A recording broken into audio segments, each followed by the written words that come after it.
He will love পর্ব ৬২। এই পর্বে দেখা যায় যে অর্ণাকে আদিত্য কল ব্যাক করেছে, এটা ভেবে অর্ণার আনন্দ ধরে না। সে সত্যি লাফাবে না গান গাইবে বুঝতে পারছে না। আদিত্যকে জিজ্ঞেস করে, কেমন আছো তুমি? এতদিন তোমার কোনো খোঁজ পাইনি, মেসেঞ্জারে কোনো উত্তর পাইনি। আমি ভীষণ চিন্তায় ছিলাম যে তুমি কেমন আছো, তোমার কিছু হয়েছে কিনা, তুমি ভালো আছো কিনা। এই বলে অর্ণা এক রাশ প্রশ্ন করতে থাকে।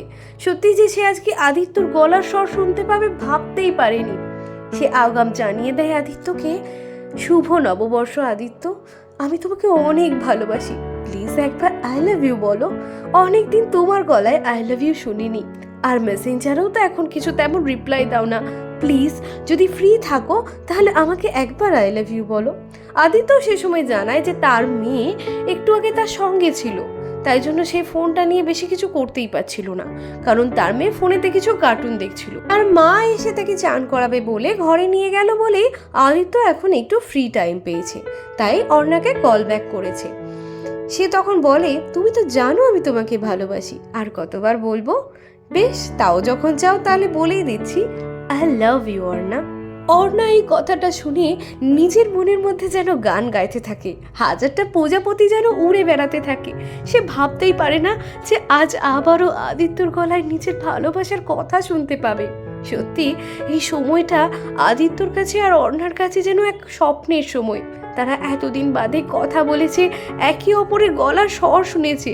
তাই অর্ণা ভাবতে থাকে যে আমাদের সারা বছর কথা হবে, সারা বছরই হয়তো আদিত্যর সঙ্গে আমার এভাবেই যোগাযোগ থাকবে। আদিত্য আমাকে আই লাভ ইউ বলেছে, এর থেকে খুশির কিছু যেন আর হতেই পারে না।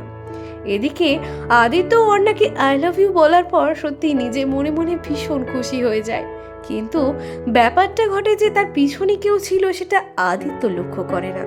কোনো একজন মানুষ পিছন থেকে আদিত্যর এই কথাটা শুনতে পেয়ে যায়, এবং সেটা কে আপনারা হয়তো আন্দাজ করতে পারছেন। সেটা হলো আদিত্যর মা।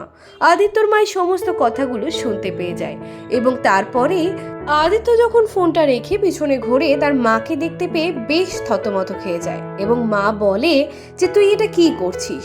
তুই তো সব জানিস, সব বুঝিস, তারপরেও জেনে শুনে আবারও কেন সেই ভালোবাসাতে রাজি হলি? তুই তো জানিস যে ওর সঙ্গে তোর আর জীবন চলেনি, তোদের বিয়ে হয়নি, তোদের দুজনের পথ আলাদা। এই সময় কেন কেন আবারও তুই অর্ণাকে ভালোবাসি বলছিস? কেন আবারও তুই অর্ণার সঙ্গে যোগাযোগ রাখছিস? সে তো অন্য বাড়ির বউ, আমি কি চাইলেও পারবো তাকে আর এ বাড়ির বউ করতে? সবে যখন বুঝতে পারছিস, কেন কেন আবারও অর্ণার সঙ্গে তুই যোগাযোগ রাখছিস আদিত্য?